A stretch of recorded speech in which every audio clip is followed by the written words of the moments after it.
Gata da hasken fata, kalan shigan gaban mota, a insta na fara ganinta, tunda na ganta na fola, tana da kyau ko ba foda, ina ta lakin post nata, dan ta yi kyau a jabota, ina same ta na huta.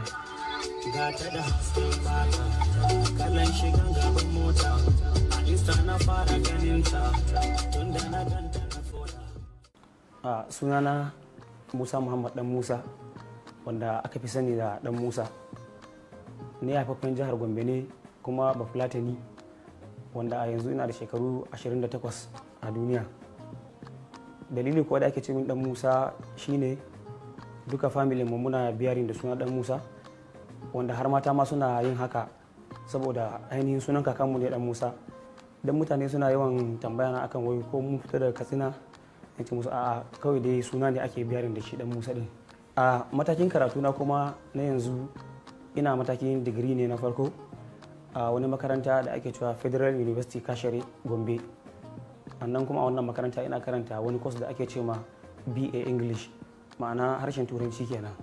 Ya haka zalika ni kuma na fito ne a gidan malamai, wanda zan ce gaba da baya duka iyayena malamai ne. Sannan kuma ni na zaɓi harkan waka ne as my profession, ko in ce my pleasure, duka dai da sana'a a lokaci daya, saboda harkar kai tana ban sha'awa. ni ma ina so in ga ina irin faɗakar da mutane akan wani abu ko kuma musu gyara akan wani abu da nake gani suna yi ba daidai ba. Waƙoƙin da na yi suna da yawa gaskiya, saboda ba zan ma iya cewa ga adadin su ba, sai dai akwai wanda nake gani kamar su ne manya a ciki, ko kuma in ce su ne suka fita duniya ta sani.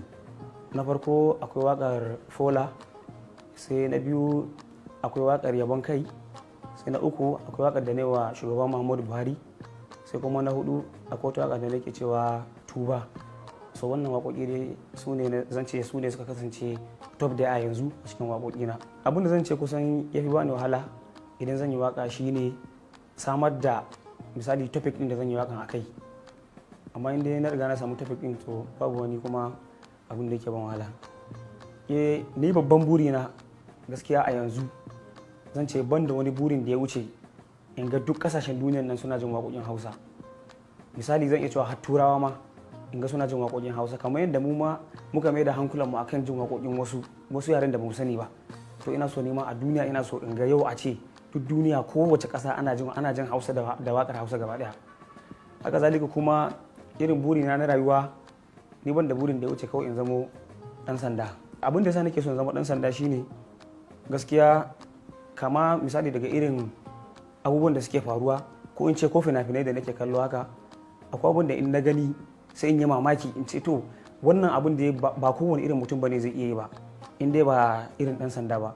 Saboda za ga wani gungu ne na wasu 'yan ta'adda ko wani abu haka, amma kuma sai ga polisawan a cikin basira da irin na aikinsu da kuma wanda Allah ya ba su, sai ga sun yi kokari sun kama su, wanda kuma ba kowa bane zai iya haka.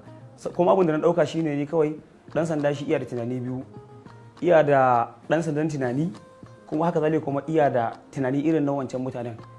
Saboda misali in ya haɗa tunani biyu da shi ne zai amfani da nashi da kuma irin tunanin su, ya san da zai yi ya capture din su misali akan wani mission din da yake kai. To gaskiya dai wannan shine dalilin da yasa